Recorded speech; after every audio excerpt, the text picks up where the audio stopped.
प्रश्न किया है, बहुत अच्छा है। भगवान बुद्ध का एक रतन सूत्र है।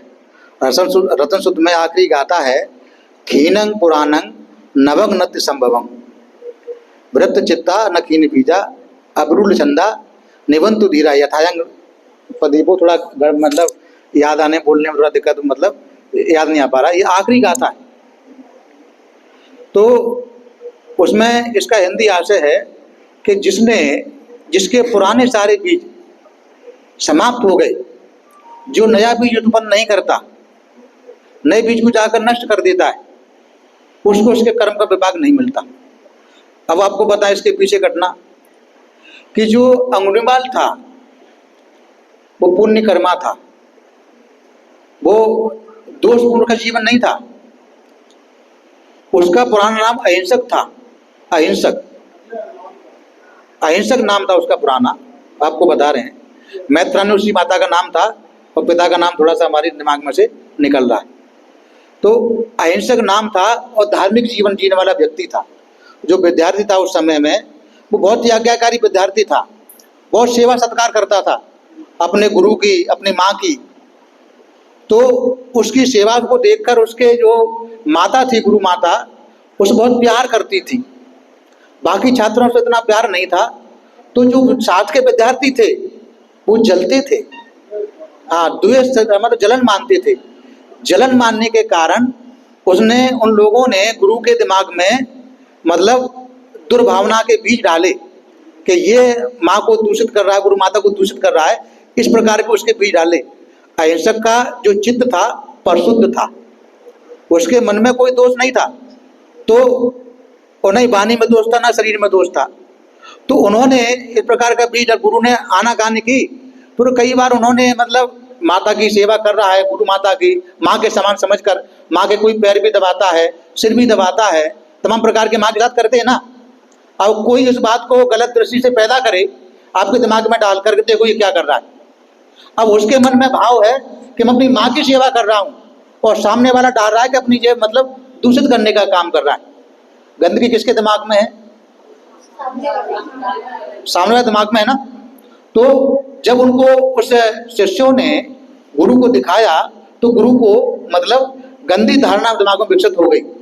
तो उन्होंने जो है अहिंसक को कि तुम्हारी शिक्षा पूरी हो गई, अब तुमसे हमें गुरु दक्षिणा चाहिए। क्या चाहिए? गुरु दक्षिणा चाहिए। तो गुरु दक्षिणा क्या मतलब गुरु जी आदेश कीजिए, क्या दक्षिणा चाहिए? कि हमको उंगलियों की माला चाहिए, 1,000 उंगलियों की माला ला के दो। 1,000 उंगलियों की माला ला के दो। किसका आदेश था? चेतना की मतलब अंगुलीमाल की दूषित थी क्या? अंगुलीमाल की चेतना बिल्कुल भी दूषित नहीं थी। गुरु का आदेश पालन करने के लिए वह जंगल में गया और मालाओं को जमा करने लगा। तो परिशुद्ध चेतना थी, केवल गुरु का आदेश पालन कर रहा था। तो उसने जो बीज था उसका दूषित बीज नहीं था। अब रहा यहाँ मोह कल्याण की बात, अंगुलीमाल की बात तुम्हें समझ में आई?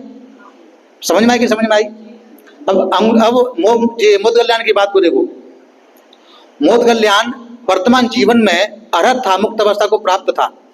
लेकिन पूर्व के जीवन में ये माँ का आज्ञाकारी पुत्र था। इसके माता पिता अंधे थे, उनकी सेवा सत्कार करता था ठीक प्रकार से। तो जब बड़ा हुआ माता पिता ने सोचा इनकी शादी करा देनी चाहिए। उसने मना किया लेकिन माता पिता नहीं माने, शादी करा दी। शादी हो गई तो शुरुआत में तो उसकी पत्नी मतलब ठीक रही। धीमे धीमे उसने अपना रंग दिखाना शुरू किया। और मतलब माता पिता हैं, अंधे हैं, तो कहीं भी थूकेंगे, कहीं भी कुछ भी करेंगे। अंधे हैं ना, उन्हें क्या पता क्या हो रहा है। जहाँ कहाँ थूकते थे, कुछ भी करते थे। तो माता पिता को लेकर उसकी पत्नी जो मोह कल्याण की पूर्व की पत्नी ताने मारती थी। धीमे धीमे उसने अपने पति का दिमाग मतलब बिगाड़ दिया, दूषित कर दिया, दुर्भावनाओं से भर दिया। ऐसा दूषित करने से तो मैं मतलब नहीं रह पाऊंगी, इनको रखो या मुझे रखो। उसने सोचा कि काय कलेश को सहते सहते सालों बीत गए, मुझे इसका अंत कर देना चाहिए। तो क्या करता है, माता पिता को कहता है कि चलो माता पिता आपको रिश्तेदारों के यहाँ घुमाने ले जाऊं। और ले जाता है जंगल में ले जाता है और वहां बहाना बना करता है कि चोर चोर चोर, डाकू डाकू डाकू, ऐसे चिल्लाता है। तो माता पिता कहते बेटा तुम अपनी जान बचाओ, हम अंधे हैं, हम जो होगा देखा जाएगा। और झूठ बोलकर अपनी आवाज को बदलकर अपने द्वारा माता पिता को मारता पीटता है और जान से मार देता है। कौन से चित्त से? गंदे चित्त से माता पिता को मतलब मारते मारते पीटते पीटते जान से मार देता है। तो इसलिए दोनों के कर्मों का मतलब विभाग कैसा बनेगा? एक सा बनेगा क्या? आपसे पूछता हूं, एक सा बन सकता है क्या? नहीं बन सकता ना। एक उदाहरण और देता हूं। जैसे एक डाकू है, एक डाकू किसी आदमी को लूटने के उद्देश्य से चाकू मार देता है, डाकू मर जाता है। और एक डॉक्टर है, एक डॉक्टर किसी मरीज को, उसका पेट में कोई रोग है, उस पेट को रोग सही करने के लिए पेट फाड़ता है, मरीज भी मर जाता है। तो दोनों का परिणाम एक सा हो सकता है क्या? दोनों की सजा एक सी हो सकती है क्या? दोनों में अंतर है? दोनों के परिणाम एक होंगे अलग होंगे? और इधर में तो अंगुलीमाल की चेतना कैसी थी